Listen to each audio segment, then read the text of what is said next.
ఉంటుందా? చర్చ అంతా లడ్డు చుట్టూ తిరుగుతా ఉన్నది. వెంకటేశ్వర స్వామికి అపచారం చేస్తా ఉన్నారు. లడ్డుని రాజకీయం చేసి మతోన్మాదులు ఈ లడ్డును అడ్డం పెట్టుకుని ప్రజల మధ్య చిచ్చు రాపడానికి. ఎవరండి తిన్నవాళ్ళంతా? లడ్డు భోజనం చేసిన వాళ్ళంతా హిందువులే, అవినీతి పనులంతా హిందువులే. మరి హిందూ మతానికి అపచారం చేసినవారు ఈ హిందూ మహాభక్తులే. సామాన్య భక్తుల్ని మోసం చేసినటువంటి మహాభక్తులు ఇలాంటి సన్యాసులకి ఈ స్థానం లేదు. ఇక్కడ అవినీతి భోజనం చేసిన ఎవరో బోలే బాబా అంట ఎవరైనా, అలాగే సింగాలు ఈవోగా ఉన్నాడు ఎవరైనా అవినీతిలో బాగా ఉందని స్థితి చెబితే ట్రాన్స్ఫర్ చేశారు. ఇదే శిక్ష? ట్రాన్స్ఫర్ చేయడం శిక్ష అంటే ఎవరున్నా సరే ఇలాంటి పెద్దవాళ్ళకి మాత్రం రక్షణ జరుగుతుంది.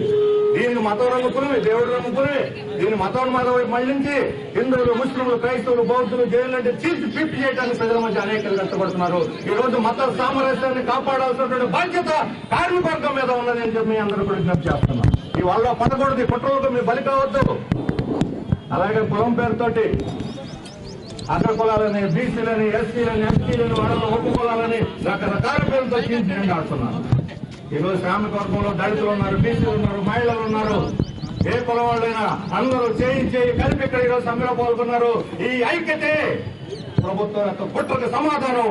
ఈ ఐక్యతను కాపాడుకుని మరిన్ని సమ్మెలు, మరిన్ని ఉద్యమాలు భవిష్యత్తులో నడపాలని, ఈ లేబర్ కోర్సు, ఈ రామ్జీ పథకాన్ని ఉపసంహరించుకునేదాకా, ఈ ప్రైవేటీకరణ విధానాలను వెనక్కి తీసుకునేదాకా ఈ పోరాటాన్ని కొనసాగించాలని అందరూ విజ్ఞప్తి చేస్తూ ఈ రోజు సమ్మె చేసి దానికి మద్దతుగా మమ్మల్ని ఆహ్వానించినందుకు మీ అందరూ కూడా సిపిఎం తరఫున ధన్యవాదాలు తెలియజేస్తూ, వర్ధిల్లాలి కార్మిక వర్గ ఐక్యత, వర్ధిల్లాలి రైతు కార్మిక ఐక్యత.